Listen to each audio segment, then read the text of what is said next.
নমস্কার, আমি আশালতা। আজকের আমি বানাবো চাল কুমড়োর পকোড়া। তো এটা আমি দেখুন চাল কুমড়োটা গ্রেট করে নিয়েছি। এটা আমি খোসাটা ফেলিনি, চাল কুমড়োটা একটু কচি ছিল, তো তাই জন্য আমি এটা একটু নরম ছিল, এটা খোসাটা আমি ছাড়াইনি, খোসা সমেত নিয়েছি।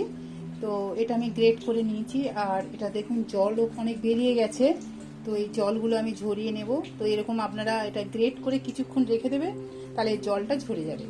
আর লাগছে আমার বেসন লাগবে পরিমাণ মতো, এখানে মানে কতটা লাগে দেখবো আমি। আর চালের গুঁড়ো লাগবে, এখানে আমার 2 টেবিল স্পুনের মতন চালের গুঁড়ো লাগবে। আর শুকনো লঙ্কার পাউডার লাগবে 1 টিস্পুন, হলুদ লাগবে 1 টিস্পুন, আর কাঁচা লঙ্কা লাগবে এখানে আমার 2 টেবিল স্পুন কাঁচা লঙ্কা লাগবে। তো প্রথমে আমি এই চাল কুমড়োগুলো একটু এরকম চিপে চিপে নেব, জলটা ঝরিয়ে নেব, এরকম নিয়ে এর মধ্যে নিয়ে নেব। তো জলটা এটা ভাজা যাবে না, অনেক জল। দেখুন এমনি করে খুব ভালো করে চিপে নিয়ে নেব, জলটা ঝরিয়ে নিতে হবে।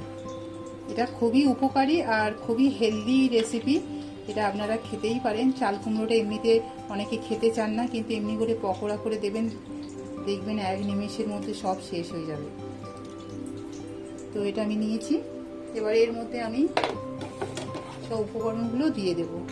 কাঁচা লঙ্কাটা দিয়ে দেব, এটা সবসময় আপনাদের টেস্ট মতন ব্যবহার করবেন। আর দিয়ে দেব শুকনো লঙ্কা, দিয়ে দেবো একটু হলুদ পাউডার, বেসন দিয়ে দেব,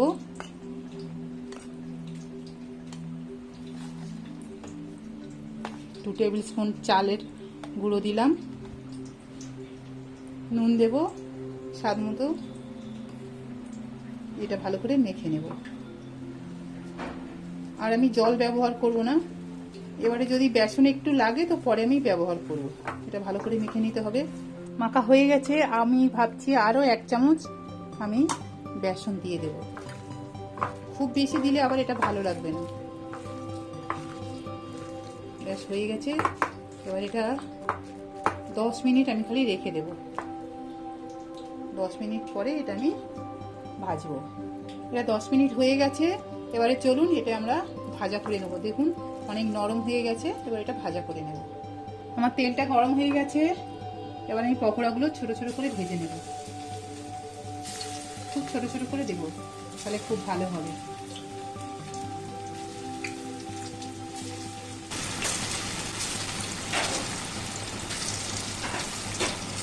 গ্যাসটা এই সময় আমি মিডিয়ামে রেখে দিয়েছি। এটা হয়ে গেছে, এই সময় আমি তুলে নেব।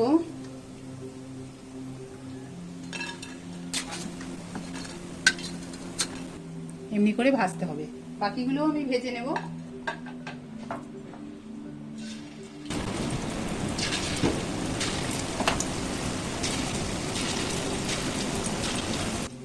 দারুণ খেতে, এটা সবাই খুব পছন্দ করবে।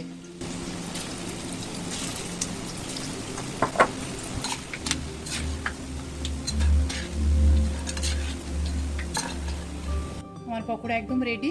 তো দেখছেন কত সহজে এই চাল কুমড়োর পকোড়া বানানো যায়।